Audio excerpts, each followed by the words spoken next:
Hi, my name is Tempest, and this is part 4 of my pregnancy journey, the pros and the not so good.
So I'm going to start off with the veggies first, then followed by the fruit or the dessert.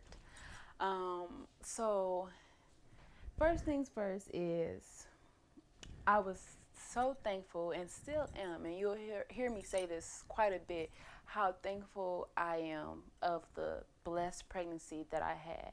I mean, from not having morning sickness to not having swollen feet to not gaining extra weight, to just being able to thrive and glow. My hair got thicker. So many great things happened. And like I said, for it to be my first full pregnancy where I actually carried full term, it was blessed. It was really blessed. I can't complain. However, there are a few things that I could have done without. One thing I'll start with is my libido. I think that's how you pronounce it. My libido had decreased. Now, I believe, from my understanding, that this is common when it comes to a woman becoming pregnant. Of course, she's dealing with different hormones that's going on, changing within her body, and her libido decreases or increases. But from my understanding, that it's a majority of women who their libido increase or decrease. Sorry, decrease, and so as a result, they don't have a desire to have sex. But then you do have that percentage of women who their libido increases, and so then their sex drive is also increased. But needless to say, that was not me in that smaller category of women.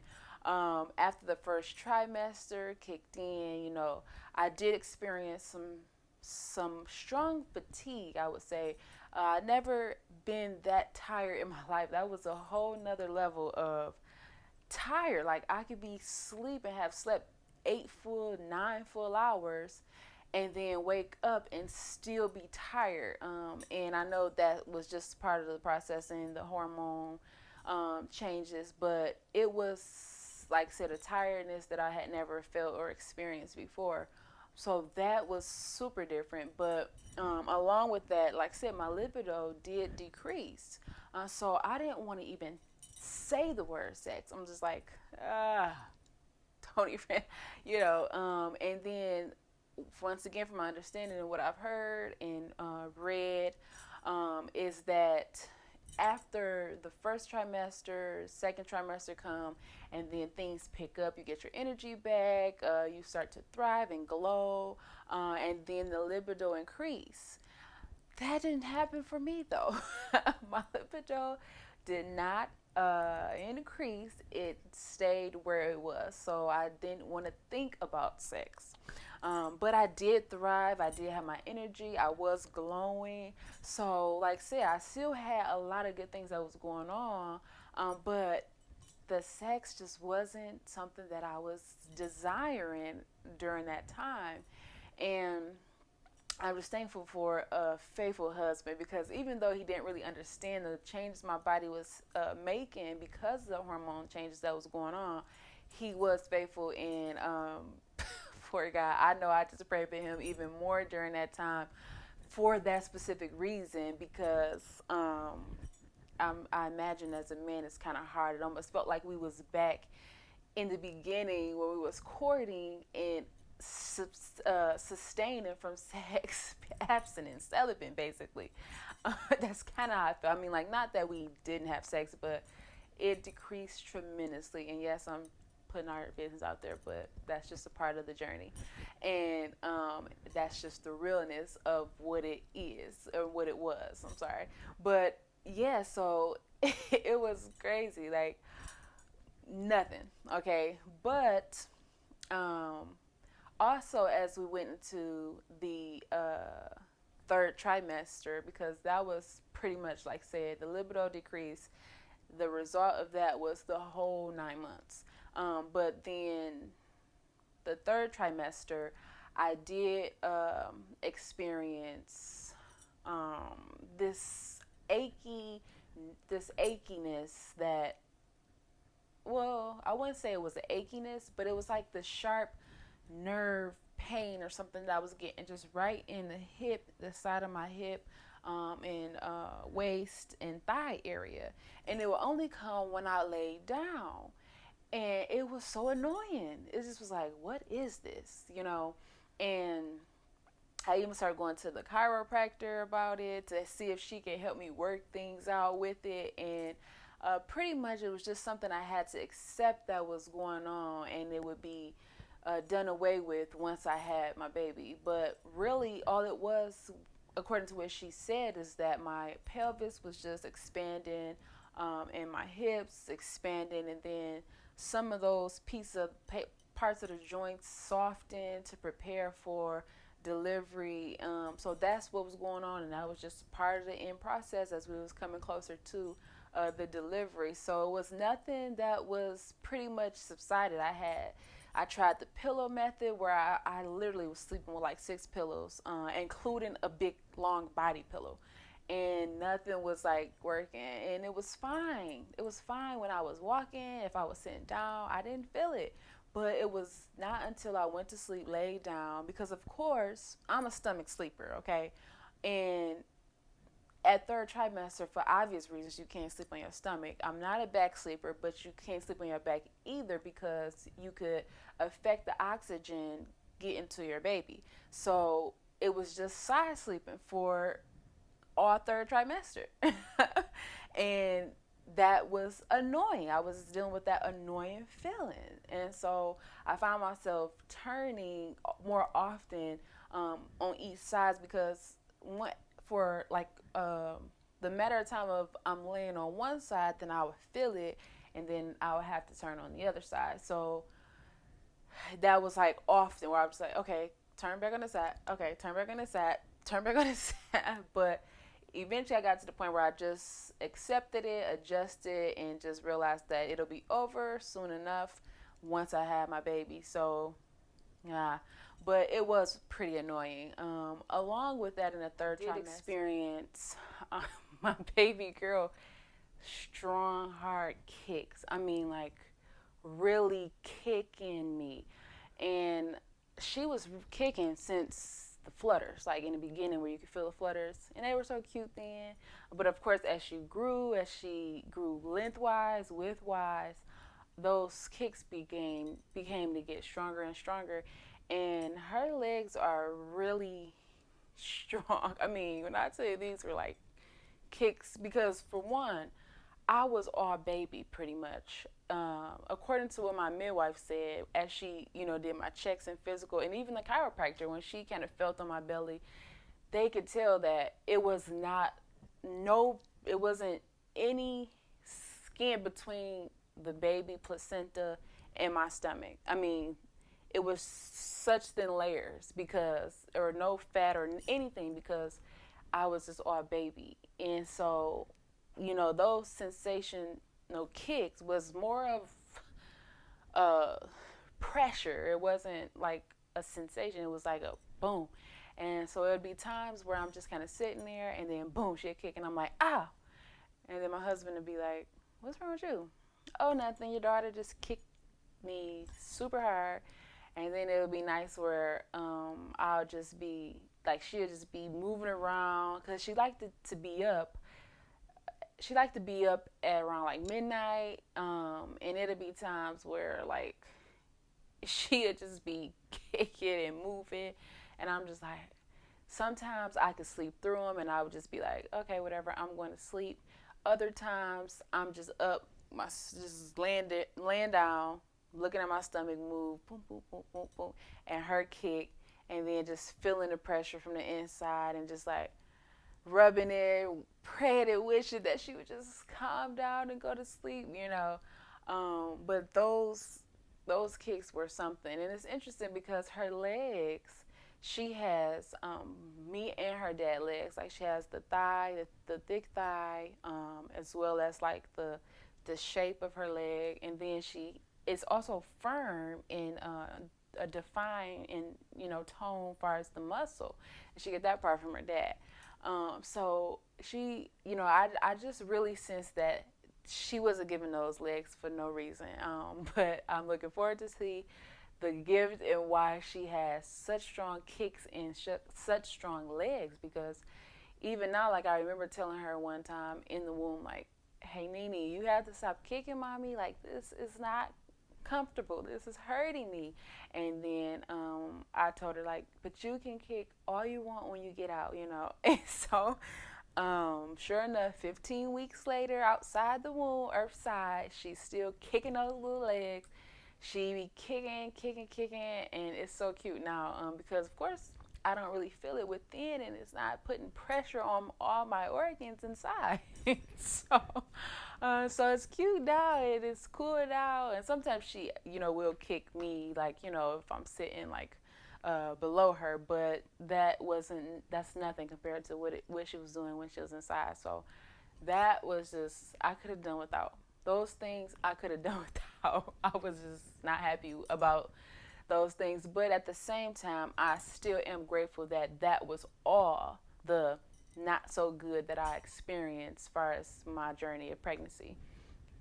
But then, of course, you have the celebrations and the goods of pregnancy, which some I did share, but also like the baby moon thing. I guess that's like a new thing now, where you go out, and I don't know if it's just the first child or if it's every child, but it's where the mom and dad, they go out and go away and just enjoy each other before they welcome their new addition. And so my husband and I, we went to our timeshare in Florida, and I just wanted to be in sun and water. That was it. And that's all I did. And we ate pretty good, and we did a little bit of games and little activities and stuff. That was light, because I was 33 weeks when we went, so I couldn't do a whole lot, but I still did some activities and did walking and stuff, and we had a good time.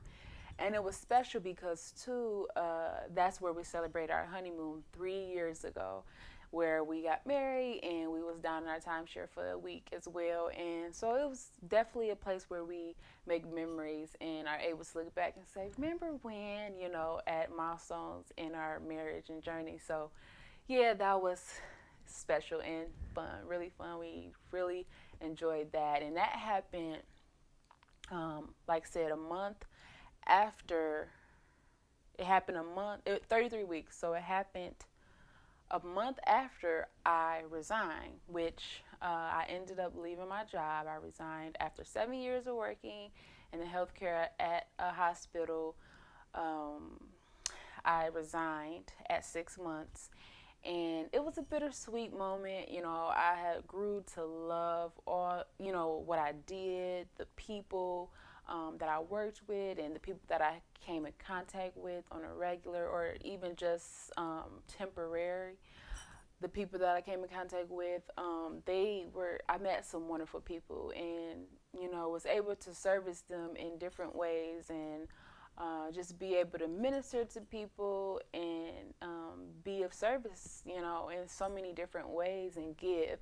And it was really fulfilling. But I did know that it was a season where I wouldn't be there forever. And my husband and I think I mentioned this in one of the first three parts, but it was one of the things that we agreed that when we started to expand our family, that I would come home and be a stay-at-home mom. So we stuck with that, even though it wasn't ideal because we were in the midst of a pandemic, but it still was a desire, a sincere, strong desire, and one that we committed to act upon, and we agreed upon, and God honored our agreement, and we went forth in doing. I didn't really even have peace, to be honest, in staying and trying to make it work, because I really understand the vital and essentialness of being present and being there in the first 5 years of your child's life to raise and develop them into the future adults and teenagers that they'll be.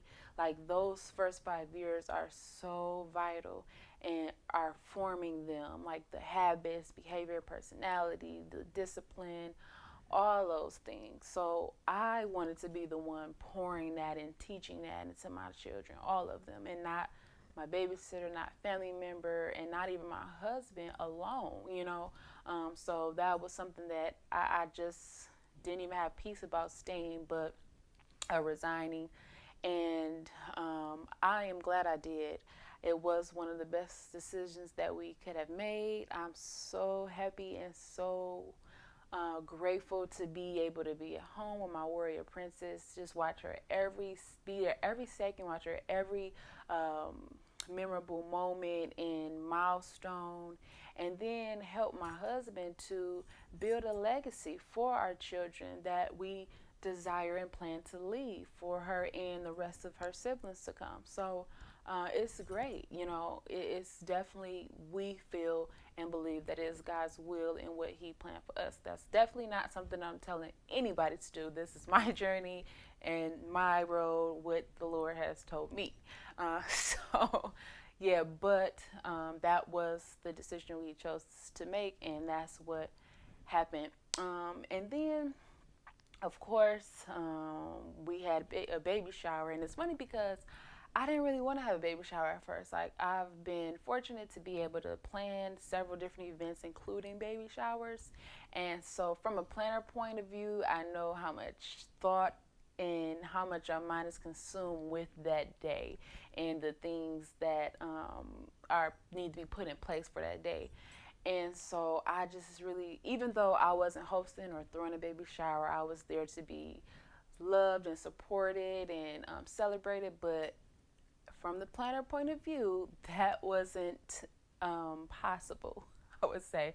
Like, I still would have my mind involved, my thoughts involved, my ideas involved. That just comes with it. So, and I just really didn't want that. I kind of just wanted to relax my mind and just keep focused and keep steady on the delivery and the the type of delivery I wanted to have. So I didn't really want to take on anything else. And that was the reason, too, why I resigned at 6 months, so I could take that last trimester to just really consume in giving birth. And so, needless to say, my mom, she just, bless her. I love you so much, Mom. I'm so grateful for you, and I just thank God that I could be your daughter and you could be my mom. But she was not going to allow for us not to have a baby shower. Come to find out, she was already planning one. So I came to her and said that it was okay, and she was like, good, because I was planning one anyways. After my coworkers threw me a surprise baby shower at work in my last few days of working, and it was so special, so genuine. They really caused me to cry because, just the genuineness of them doing that, because a couple of them knew that I didn't want a baby shower and I hadn't planned on having one. So I'm thinking that I'm going to one of the meetings, one of the last meetings that I will go to, and surprise, they set me up a whole little shindig at our job right before the shift started, and it was really special. And I'm still thankful to this day for them in that shower. But as well as the one my mom threw my husband and I, where it was our close family there, and we had a good time there as well. And it was beautiful, and I'm just thankful again for my mom for just going out and going over and above and beyond what I've asked her. She just always want to make sure that that I'm just enjoying life, and that she's a part of my blessed life, which she really is. And so I'm thankful for that. And it was a good time. Like I said, we was able to have the 2 baby showers, and we was able to have all that love and support, which we are so grateful for. Even still to this day, we are grateful for all the love and support that we did receive in that time. And so the journey was it was none less than blessed. I mean, I can't say that enough. And I can't say that I'm so thankful enough that it was a blessed pregnancy, a blessed journey. And pretty much everything that I prayed in the journey and that I wanted and desired, I did receive. And so I'm grateful for that as well, and thankful to God that He honored and just received my prayers and answered my prayers and my declarations as I stood on and believed and confessed throughout that time. So, yeah, so, we come into a conclusion of this series. Let's see. I think, yeah, part 5 is the last part of the series, which will be the next series and the last series of my pregnancy journey from a miscarriage to a graceful birth. And in part 5, you'll hear about that graceful birth as I brought forth my little warrior princess. So thank you so much for watching, for tuning in. I just want to encourage you to share this with anybody who you feel this would be a help to, bring hope to. Definitely subscribe so you can be in position to hear part 5, and then check out the rest of the videos we have to come. And then throw a comment on there, and just continue to be blessed as you receive and watch and experience and hear about my pregnancy journey. I thank you, and I will see you all in